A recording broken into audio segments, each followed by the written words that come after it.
Hello ladies, and welcome to part 10 of the Treasure Island challenge.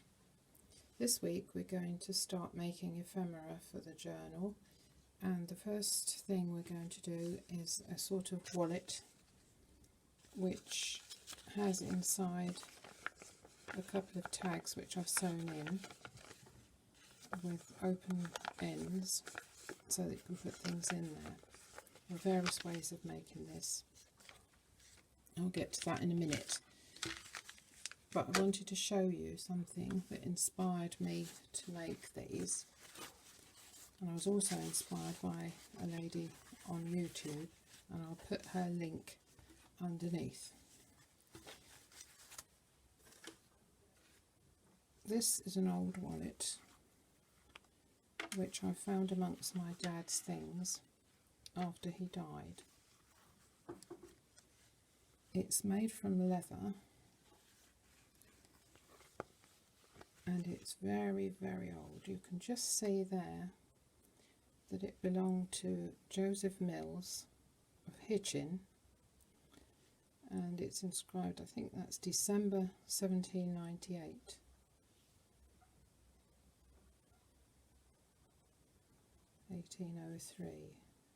Hitchin, 1803.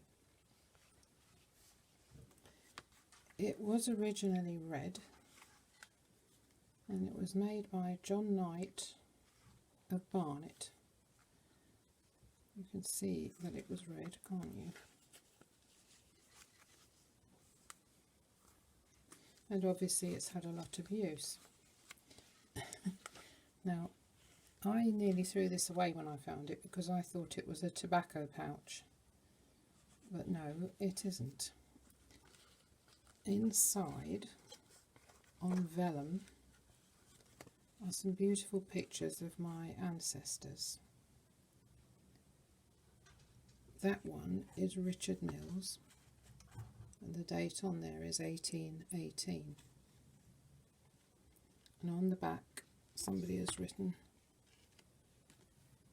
Richard Mills died at Reading in Berkshire, 1833, aged 43. And Joseph Mills, father of the above, died 1834 in Hitchin, aged 86.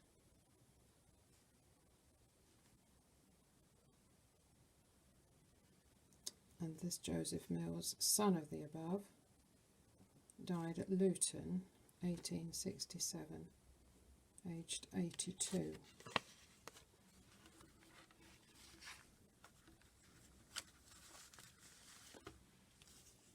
And here's the vellum, which obviously is very tough. It really is tough. Now, if we could make our junk journals out of this, they would last forever, wouldn't they? Like this one might do. And there's some more family history on that side. Now, I research family history, and I know all these people. They're all been logged on my ancestry site. The Joseph that owned this wallet was a fellmonger, which is somebody who deals in animal skins. And he had his trade in Hitchin, which is not very far from where I live in Luton. So obviously he used what he had, and instead of a family Bible, which we might have but I've never managed to find, we have this lovely wallet, which must have cost a lot of money when it was new. You can see inside how beautiful it is. Or was. And it has a flap that comes over like so.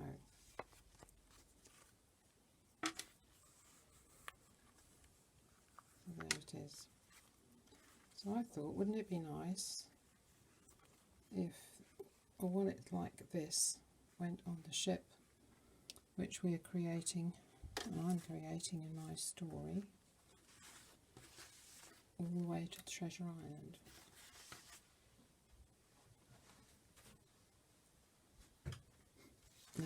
to make out of paper is quite another matter.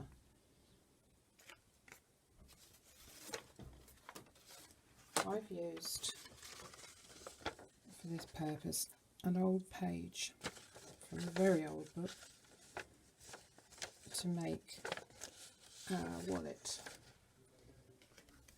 But as I started doing it, I discovered that it was just too brittle.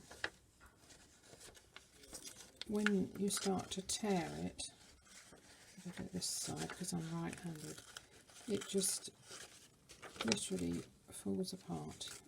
You can do it with your fingernail. It's just so easy.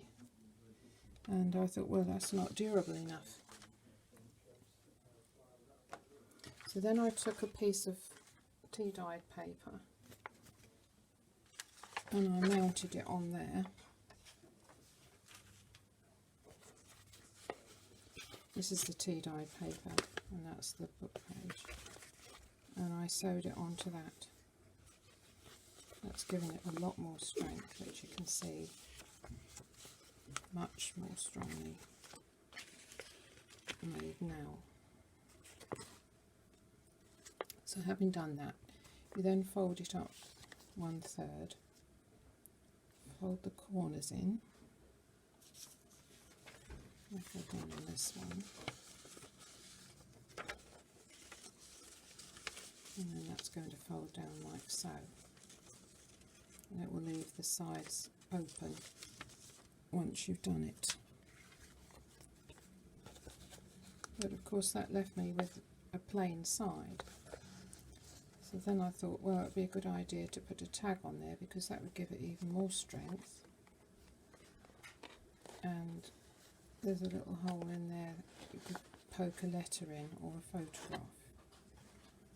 So I've done one and I'm about to do the second one, which is here. Now I've gone round the edge and distressed it, but you don't need to do it on the back side, because that isn't going to be seen.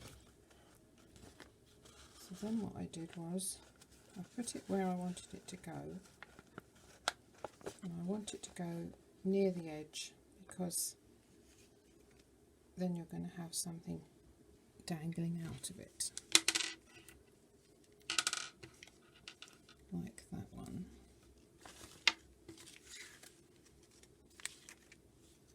So it needs to be near the edge, and to have that you need to have a hole. So I put this where I wanted it to go, and then using a pencil I marked through the hole so I knew where the hole was going to be.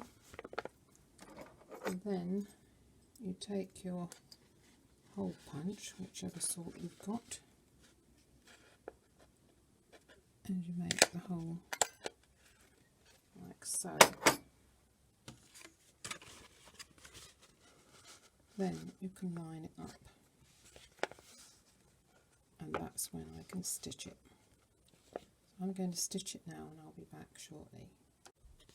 Alright, so now I've got 2 of the tabs sewn on, and as you can see there's a nice big hole there that goes right through. Now what I did on this one is I put a little grommet through there, which I thought looked rather nice, and I did that with Tim Holt's, what does he call them, hitch fasteners. This little pack contains 3. Now if I can get this out without dropping all on the floor, I'll show you how I did it.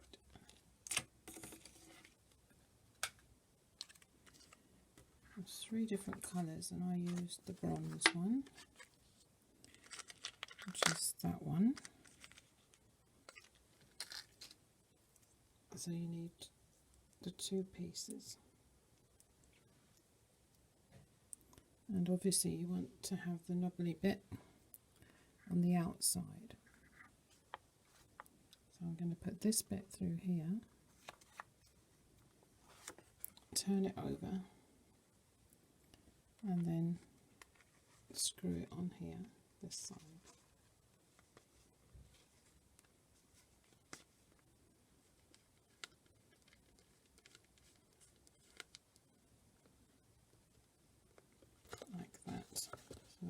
2 of them.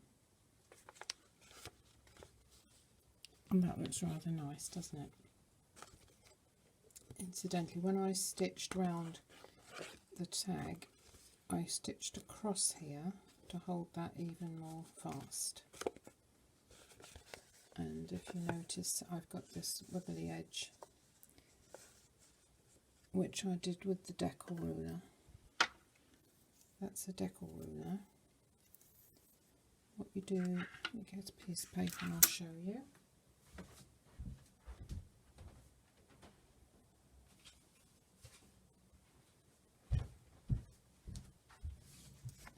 This is a piece of tea dye paper,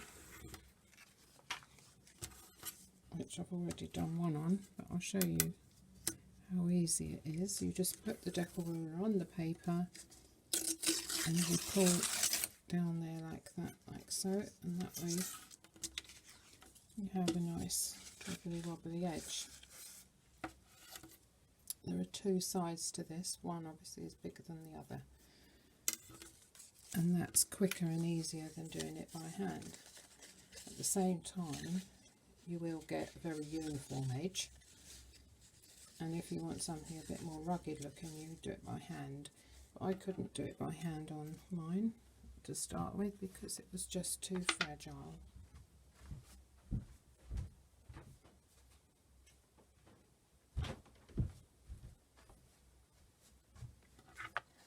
Having got the wibbly wobbly edge, I then use my blending tools, which I showed you last time. I've got 2 in here, one is the brown and one is a green. This is the brown one. Gather twigs, it's my favourite. And I just went round the edge with that to age it. So that's that. I then made a seal to put on the front. Now you could do that several different ways, and I've done it one way so I could show you. It's you could put the string underneath the seal and secure it that way. I haven't, I've gone for a more rough looking one. Put the string just underneath there. And then you can turn it round and tie it at the front. Or what I did on the other 2, I did these with a magnet. So this is a little magnet here which I stuck on with Fabri-Tac. So that's stuck hard. If you wanted to, you could have the seal there and a flat magnet on the back. And then to make it stay closed, which it does, I put the second magnet underneath the tag. Stuck it down. If you don't stick it down, it falls out the hole. So you have to stick it down. So that's that one. And this one is slightly different. The same idea. So that the magnet's under there. You can feel it, but you can still write over it. It's very flat. This one isn't flat. It stands up quite far.